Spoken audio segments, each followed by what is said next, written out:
Terima kasih Tuhan. Terima kasih Yesus.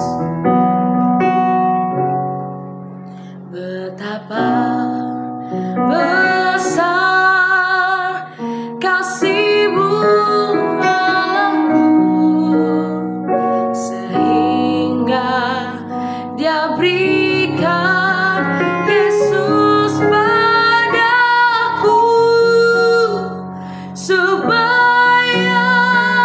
aku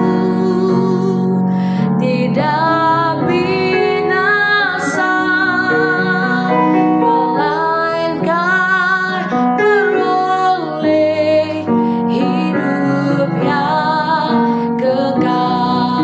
Betapa besar kasih-Mu Allahku, betapa besar kasih-Mu Allahku, sehingga Dia berikan Yesus padaku, supaya aku tidak binasa, melainkan beroleh hidup yang kekal. Ku sembah, ku sembahkan, ku sembahkan Engkau yang layak untuk ku sembah. Ku sembahkan, ku sembahkan Engkau yang layak untuk ku sembahkan, Engkau yang layak untuk ku sembahkan, Engkau yang layak untuk ku sembah. Kami menyembah Engkau ya Allahku, penguasa hidup setiap kami. Bapa, hari ini kami mau mendengar renungan. Tuhan ajar kami, Tuhan buat kami memahami isi dalam firman-Mu. Dalam nama Tuhan Yesus, haleluya. Amin. Shalom Bapak Ibu saudara-saudara sekalian. Kita berjumpa kembali hari ini, hari Senin, tanggal 27 Oktober 2025 di dalam renungan harian intim dengan Allah. Judul renungan kita hari ini adalah Tubuh Kristus sebagai sumber anugerah Allah, yang diambil dari Filipi pasal 1 ayat 3 sampai 11. Dan pembacaan Alkitab satu tahun diambil dari Lukas pasal 14 sampai pasal 16. Saya harap Bapak Ibu Saudara menyempatkan terlebih dahulu membaca ayat-ayat yang sudah disebutkan dan yang tertera di tempat ini. Saya akan membacakan Filipi 1 ayat 3 sampai 6. Aku mengucap syukur kepada Allahku setiap kali aku mengingat kamu. Dan setiap kali aku berdoa untuk kamu semua, aku selalu berdoa dengan sukacita. Aku mengucap syukur kepada Allahku karena persekutuanmu di dalam berita Injil, mulai dari hari pertama sampai sekarang ini. Akan hal ini, aku yakin sepenuhnya, yaitu Ia yang memulai pekerjaan yang baik di antara kamu akan meneruskannya sampai pada akhirnya pada hari Kristus Yesus. Saya baca dari 1 Korintus 12 ayat 27. Kamu semua adalah tubuh Kristus dan kamu masing-masing adalah anggotanya. Bapak Ibu Saudara-saudara sekalian, terdapat banyak tulisan di dalam Alkitab yang menggambarkan umat Tuhan sebagai domba yang digembalakan oleh Allah sendiri. Domba adalah hewan yang hidup dalam kelompok atau kawanan. Domba tidak bisa hidup sendirian, dan mereka membutuhkan seorang gembala yang memimpin, menjaga, dan memelihara mereka. Inilah gambaran umat Tuhan yang sebagai kawanan domba. Umat Allah membutuhkan penggembalaan dari seorang gembala, dan gembala umat Allah adalah Kristus. Dengan jelas Yesus mengatakan dalam Yohanes 10 ayat 11, "Akulah gembala yang baik. Gembala yang baik memberikan nyawanya bagi domba-dombanya." Sebagai gembala yang baik, Yesus memberikan nyawanya untuk menyelamatkan domba-dombanya yang terhilang. Sebagai gembala yang baik, ia juga mengenal domba-dombanya. Yohanes 10 ayat 14. Dan domba-domba yang baik pun mengenal dia. Yohanes 10 ayat 14b.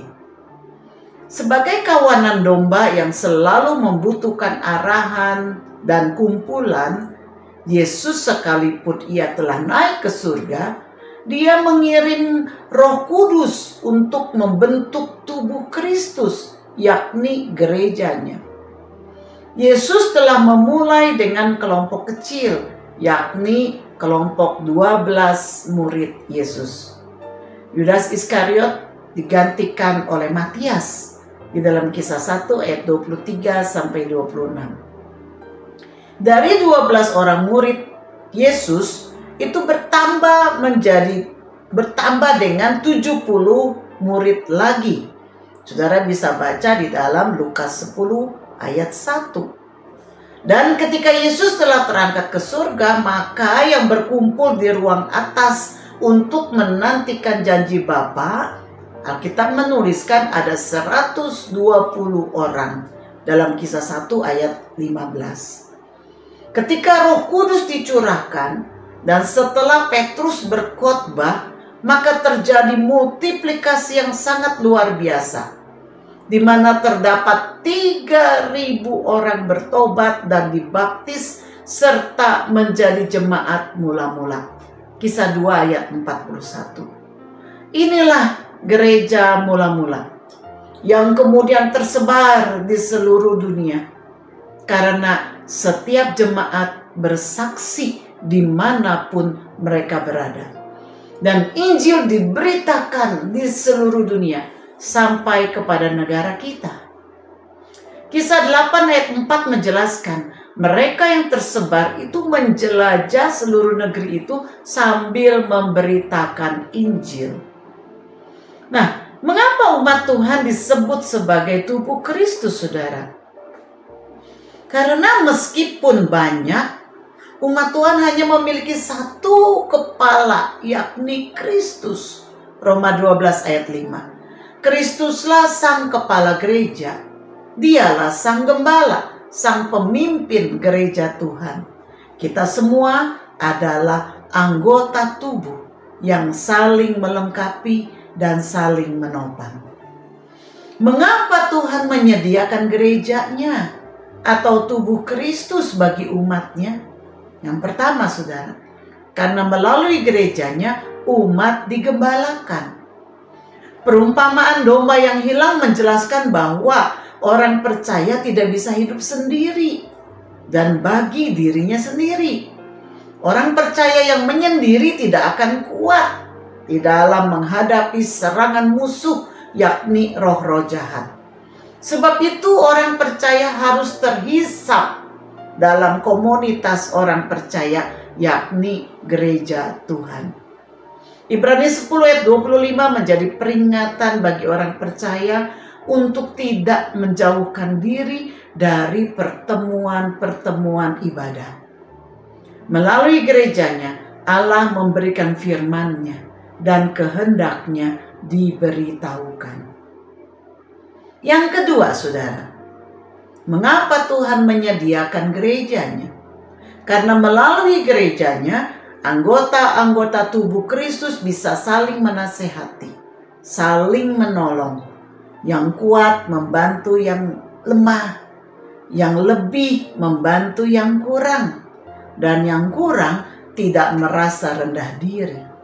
1 Korintus 12 membeberkan dengan jelas bahwa mata akan berguna jika termasuk di dalam tubuh.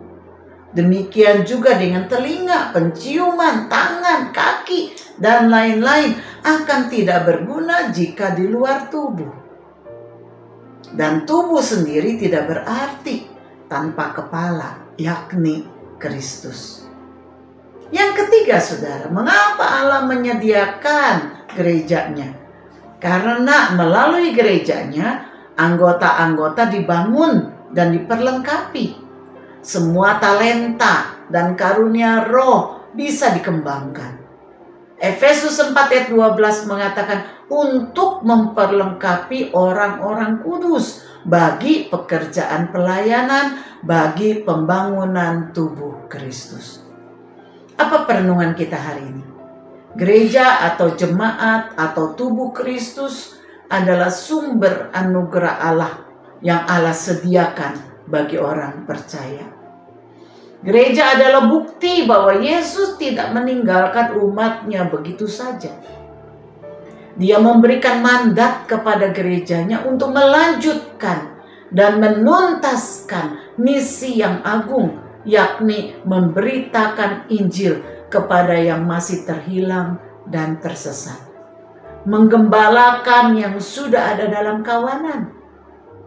Memperlengkapi dan membangun semua orang percaya dalam pelayanan dengan mengobarkan karunia-karunia roh yang telah diberikan oleh Roh Kudus kepada setiap orang percaya.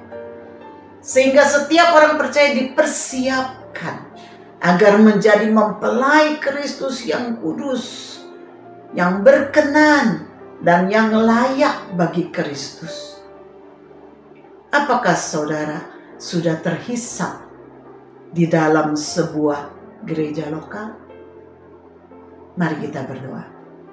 Bapa, kami bersyukur kalau Engkau menyediakan tubuh Kristus, yaitu gereja Tuhan, untuk kami bisa bertumbuh, untuk kami bisa beribadah, untuk kami bisa bersekutu bersama, untuk saling menguatkan. Di dalam satu tubuh Kristus, kami kuat, kami saling melengkapi, dan kami jadi sehat. Terima kasih ya Bapa. Biar setiap kami yang belum masuk ke dalam gereja lokal saat ini, firman-Mu menyentuh setiap hati. Dan mereka boleh bergabung di dalam gereja lokal yang paling cocok dan paling sesuai dengan kebutuhan mereka. Tuhanlah yang memimpin kami. Terpuji nama Tuhan. Di dalam nama Yesus kami mengucap syukur dan berdoa. Amin. Kiranya Tuhan memberkati kita semua. Shalom.